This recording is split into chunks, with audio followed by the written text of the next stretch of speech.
Hello YouTube and everybody. I just want to thank y'all for watching. Please like, subscribe, share. And today I'm going to talk about the top 6 pros and cons of a C6 Corvette.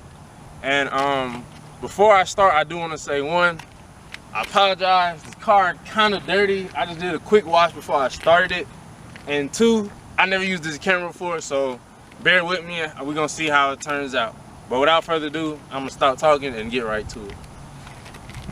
The first thing I want to talk about is the heart and soul. Engine right here, 6-liter LS2, 400 horsepower and 400 torque. This engine is one of the older LS's, however, it's still powerful. As you can see, the only thing on there is the air cold air intake. So this is essentially a stock engine, and it still is amazing. Like, the things this engine can do is still unbelievable and extraordinary. The first con of this video is the exhaust.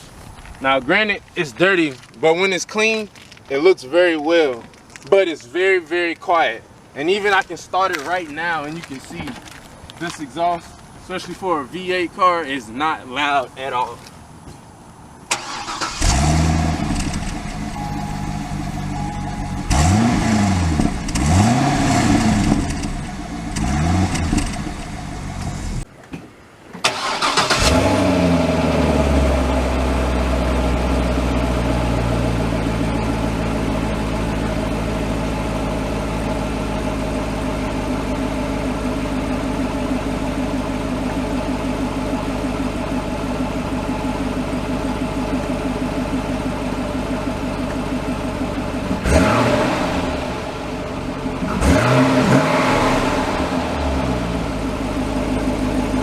So, like I said, very quiet exhaust. Now granted, you can change the exhaust, make it way, way, way louder, but just straight factory stock is not that loud at all. The second pro of a C6 Corvette, and all Corvettes granted, top comes off. I'm not gonna take it fully off. However, I'm just gonna show you that it's very easy. There's 3 tabs in here. Top comes off, you damn near have a convertible.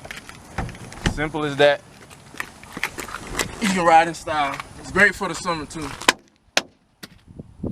The second con I'm gonna speak on is the transmission. This transmission is not bad because it's not functional or it tears down easily, but it's only a 4-speed. Now on top of that, at this time, this is when manual transmission were more popular, and that was the pinnacle of performance. And in modern days, it's opposite. Automatic transmissions are what's popular and what people want. Now, for its time, this 4-speed automatic was great. You know, it was great shifts. But in modern days, this transmission is not that great. It's only 4-speed. Modern base C7s currently come out with an 8-speed automatic. And even now, as of July 18th, the C8s will be coming out with an 8-speed dual clutch. This one has no manual option, like you can't shift it, manual shiftability, not even on the gear selector, no paddle shifter. So this is just is what it is. So it is what it is. The next pro of this vehicle is that I'm 6'3". And granted, this is a 2-door car. However, this is still spacious. Like, I can fit in here. Some people say I look uncomfortable. Granted, I'm not uncomfortable when I'm driving the car, sitting in it, anything. My passengers, for the most part, are comfortable. And on top of that, the trunk, I have more than enough room to put the space in. Now, the roof stores in the trunk, and even when I put the roof in the trunk, there's enough space between the top of the roof and the bottom of the trunk for me to sort my things in there properly. The third con of this vehicle is when you're driving, sometimes you can feel the heat from the engine, and not just there, you can feel it in the console underneath here, and Corvettes have a transmission in the rear. So you can also, when you open the trunk, sometimes you can feel the heat from the transmission in the back. Now granted, the engine never overheats or lacks in performance or anything of that nature. You can just sometimes feel the heat from the vehicle inside the vehicle when you're driving along the road. The fourth pro of a C6 Corvette is that this car is absolutely fun to drive. I don't care what you say. Like, I can show you right now. Like,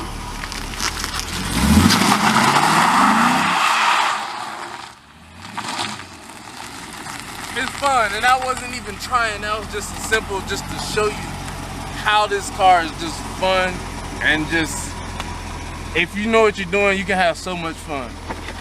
Now, the fourth con of this car is that when you're driving on the road, granted, in 2019, this car is lower than this. However, car is low to the ground. And when you're driving, sometimes you can see this can rub against the ground. Sometimes you can hit the front of things. Speed bumps and things like that can become an obstacle. So you have to really go slow when you're going over obstacles and speed bumps, just so you ensure that you don't damage your vehicle or anything like that.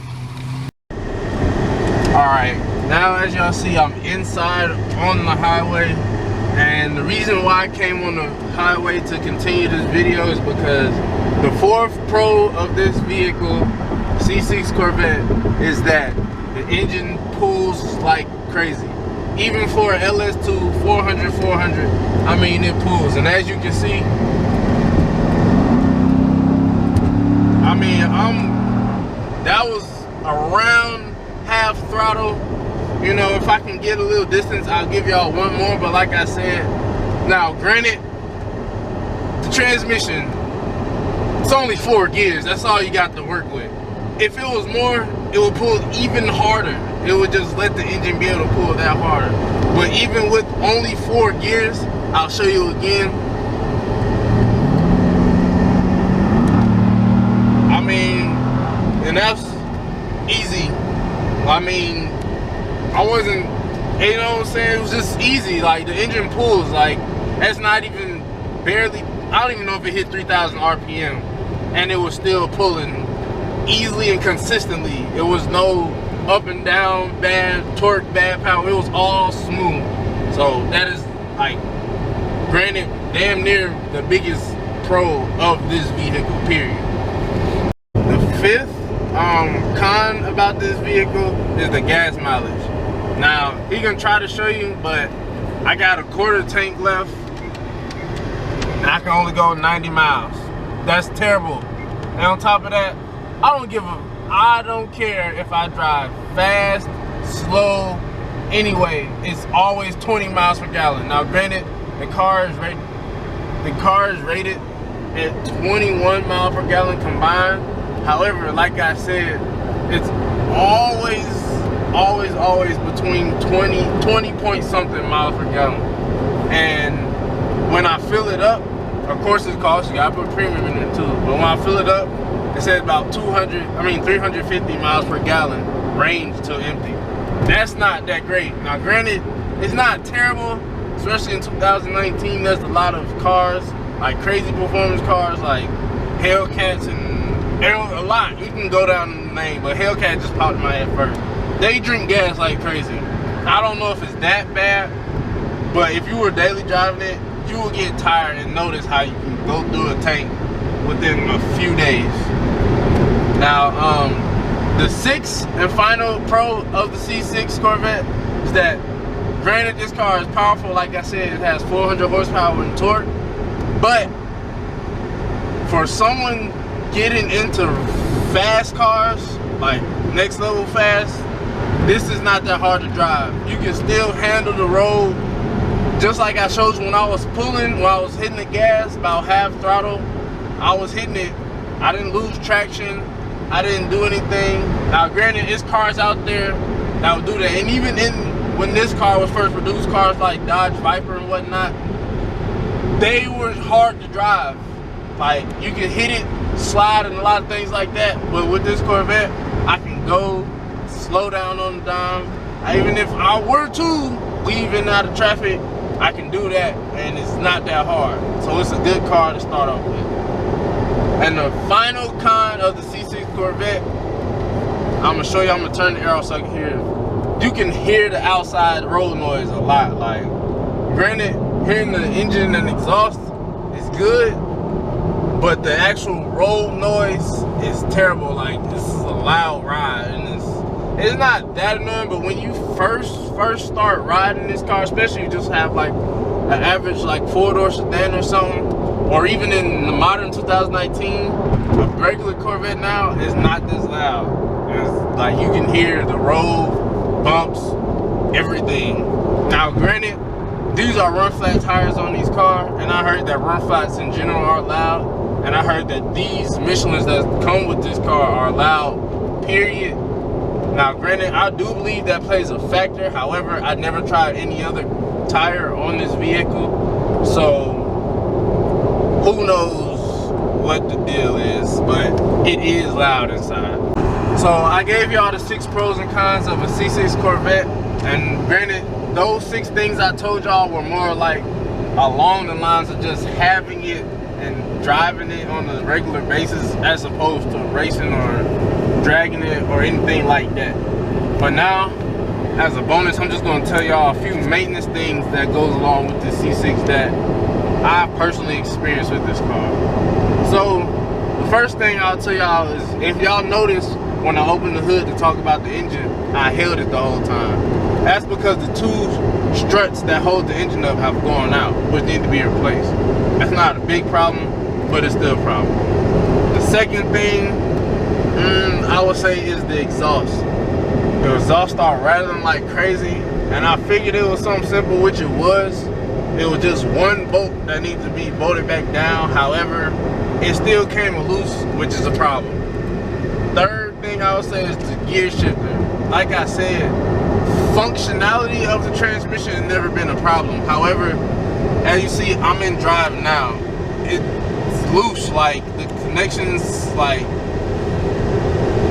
it's supposed to be snapped right in gear. Like I'm still in drive, but it's just loose. And actually, before, we had to get this whole shifting unit replaced, and it's still messed up now. So that's a problem.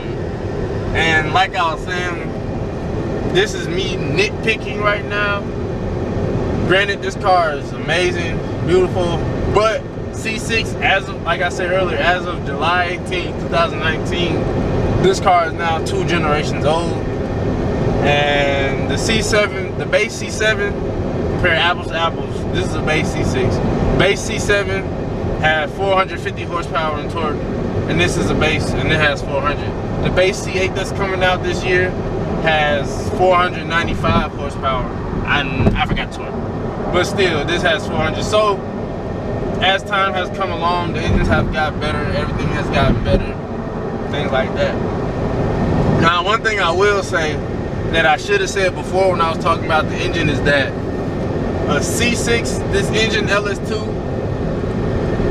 like I said, is not as powerful stock as C7 and C8. However, LS2, you can improve the engine like crazy. If you have enough money, skill or no skill, you can do it yourself or pay someone to do it for you. You can literally, I mean, if you just go around searching, there's people that have got this engine to 1,000 plus horsepower, 1,200, 1,500 horsepower. I mean, you can literally make this engine and vehicle way faster than any super exotic or hypercar factory. You can do this to this engine. So like I said, thank y'all for watching. Please like, subscribe, and share. Comment anything you feel I did right or wrong. If you want to correct me on anything, y'all have a good day.